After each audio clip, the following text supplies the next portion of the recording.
This video is brought to you with help from our Patreon supporters. They've been making this channel possible for almost 4 years now. Stick around to the end of the video to see all of the beautiful people who made this look at GBA first-person shooters possible. Hey, Stop Skeletons is back, and we're back with the Nintendo GBA first-person shooters. There are 13 first-person shooters for the GBA, and last time on Punching Weight, it was all about the ports. We talked Doom, we talked Duke, we talked Wolfenstein, and of course, the glorious Medal of Honor. But this time, it's all about the original first-person shooters.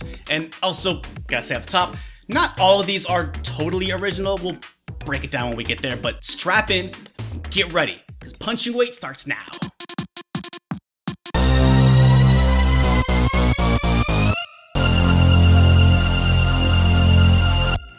And now it's time to kick off this field trip back to GBA FPS land, and we start with the Game Boy Color game. Because Stop Skeletons, where the names of things matter except for sometimes when they don't.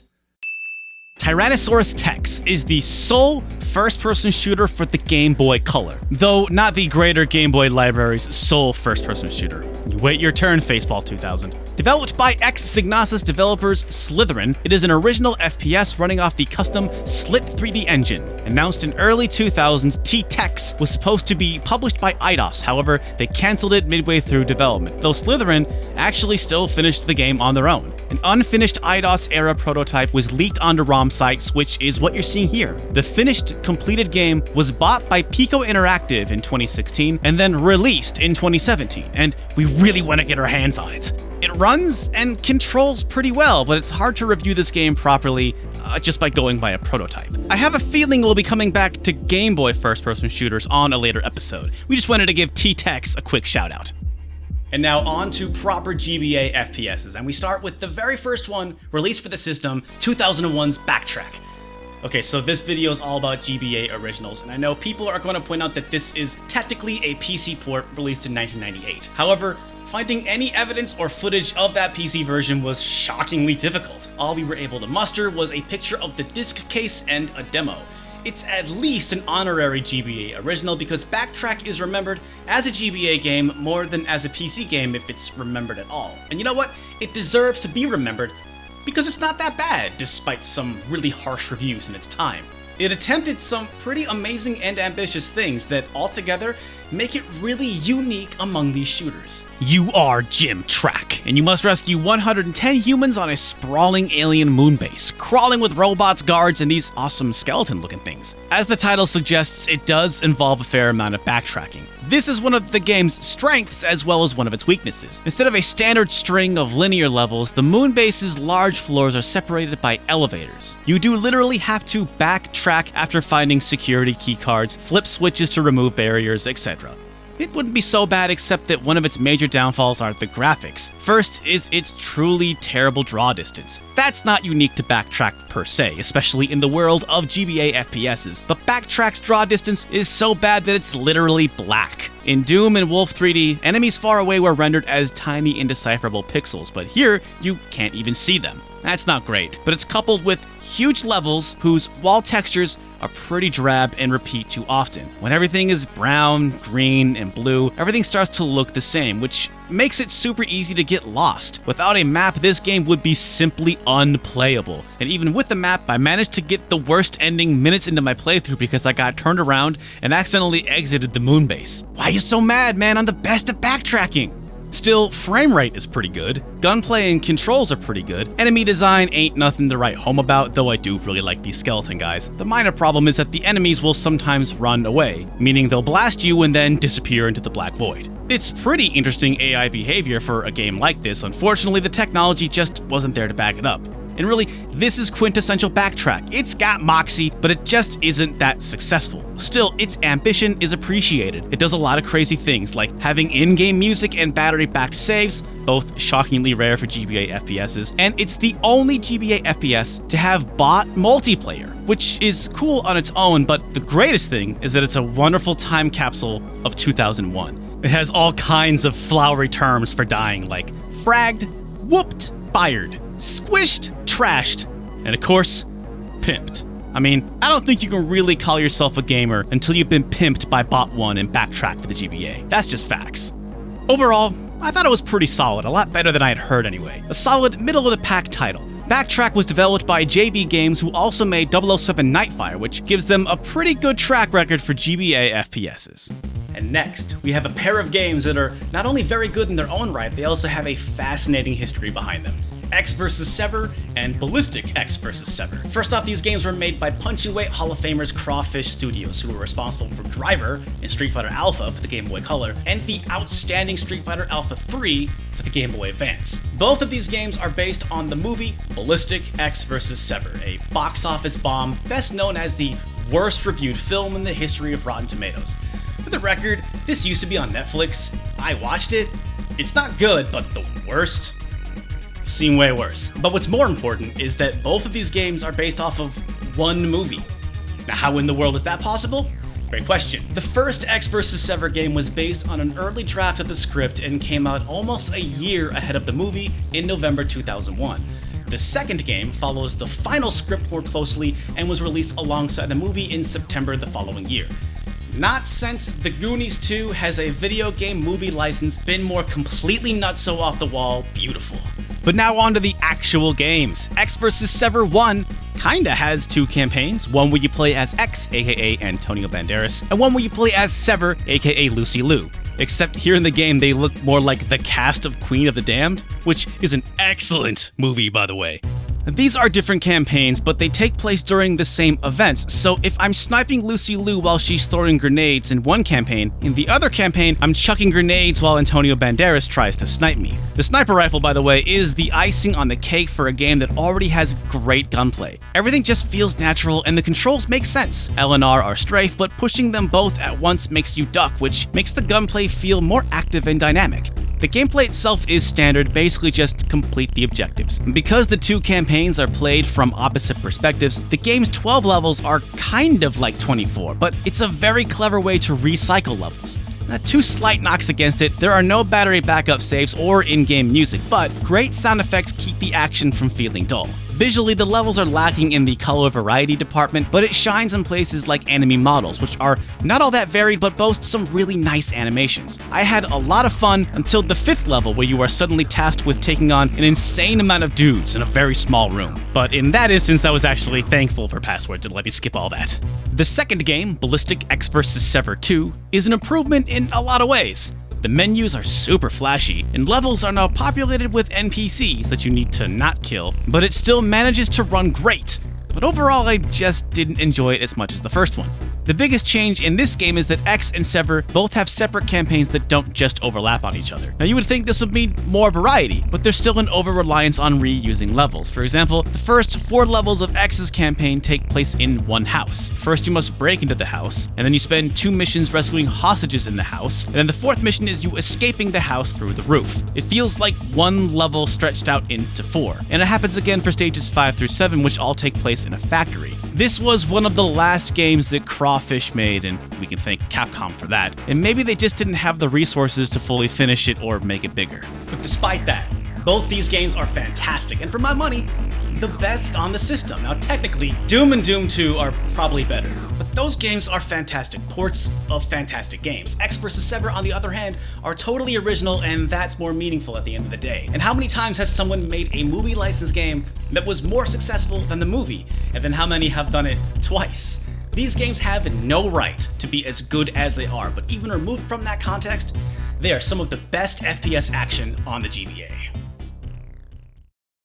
Our next game, Ice 9, was made by our last video's MVPs, Taurus Games. Ice 9 is pretty tragic all around. It was supposed to come out in 2003, it was supposed to be a licensed game off of the Al Pacino movie The Recruit, and it was supposed to also have a PS2 version. But instead, it was renamed Ice 9, slumped into stores in 2005, and the few reviews it got were pretty savage. But I'm here to tell you that this game is pretty dang good. This is running off the same engine as Duke 3D and Doom because Taurus brings it. Seriously folks, they are 3 for 3 here. They are the gold medal winners of the GBA FPSs. And I'm sad to say that I don't physically own any of the Taurus GBA FPS trilogy.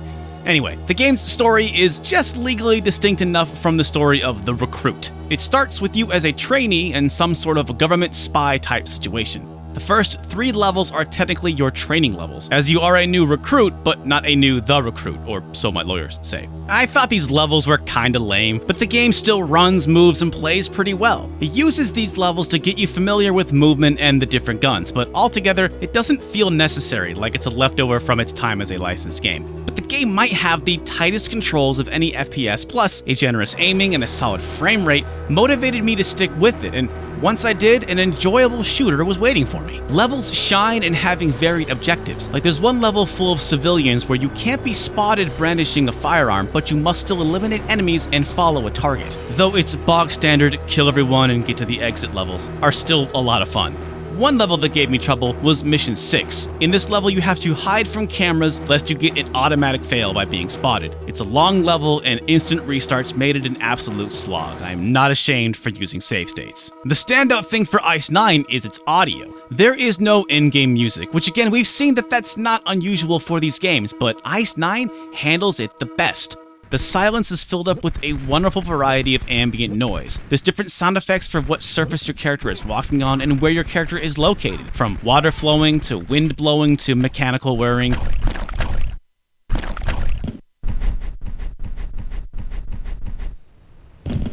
It gives levels character and it works to great effect. At its core, Ice 9 is a standard shooter that handles some of its presentation exceptionally well. I think there might be some people out there who never tried it because of the bad reviews, but I'm here to say, you gotta give it a shot. Next, we gotta talk about Dark Arena.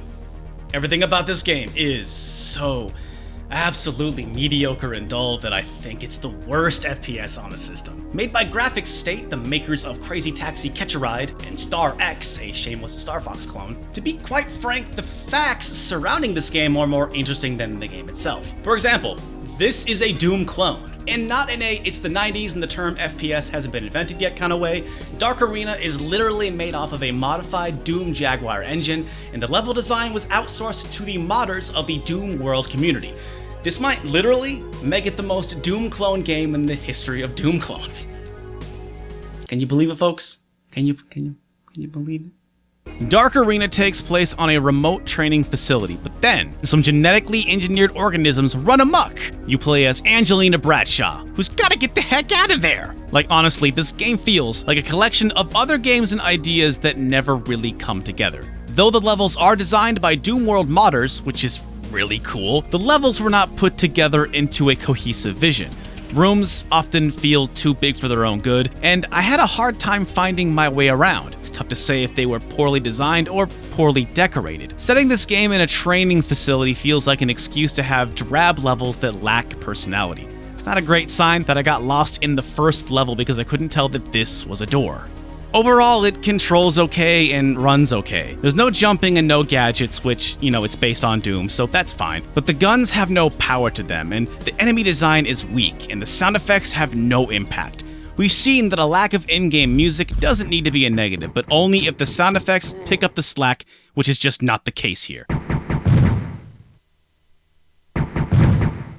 Honestly, Dark Arena is my least favorite FPS on the system, even though it's nowhere near the actual worst. This is like eating mashed potatoes, but without salt, butter, or gravy. It'll fill you up, and it won't make you sick, but it isn't satisfying at all. Lately, I've become a fan of the idea that there are no good and bad games, only interesting and uninteresting ones. There's no doubt that there are worse games than Dark Arena, but because of how absolutely uninteresting this game is, I can't recommend it.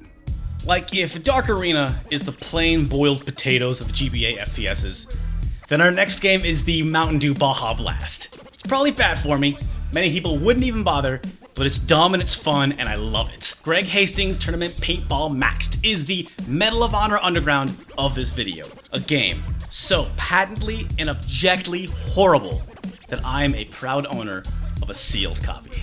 So I know I just said this game is abjectly horrible, but I'm able to stomach it because Paintball Max is just so weird. It's not totally a first-person shooter, it's a sports or simulation game that just happens to be played in the first person. Also, this game is not original. It's actually a port, and I'd like to say you didn't know that either, except that the Xbox original was actually very popular on Xbox Live, and that's on me. Sorry, I didn't know.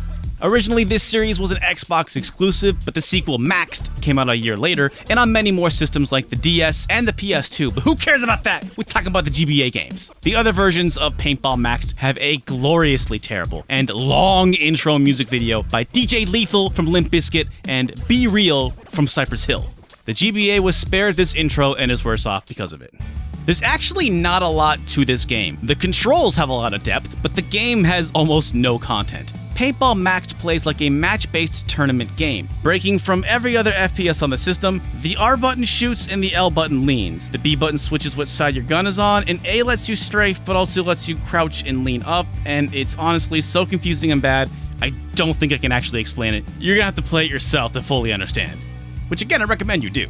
But these controls make sense in the context of the game. Paintball Maxed is like a high-stakes cover-based shooter. You play in a pretty small arena against 1 to 3 opponents, where one clean hit takes you out. Honestly though, I had no problem playing this game by just rushing and dumping. The AI isn't really that aggressive. I mean, get a load of these lumps. These toys belong in the kill box. There's sometimes ammo scattered in the arenas, but I never had a match last long enough to run out of ammo. Sometimes there are items in the arena, but this is really it. This is the game. There's no progression, no shop to upgrade your gear. There isn't even multiplayer. There is quick play and 3 tournament difficulties, and for some reason, this game has 10 save slots per tournament level.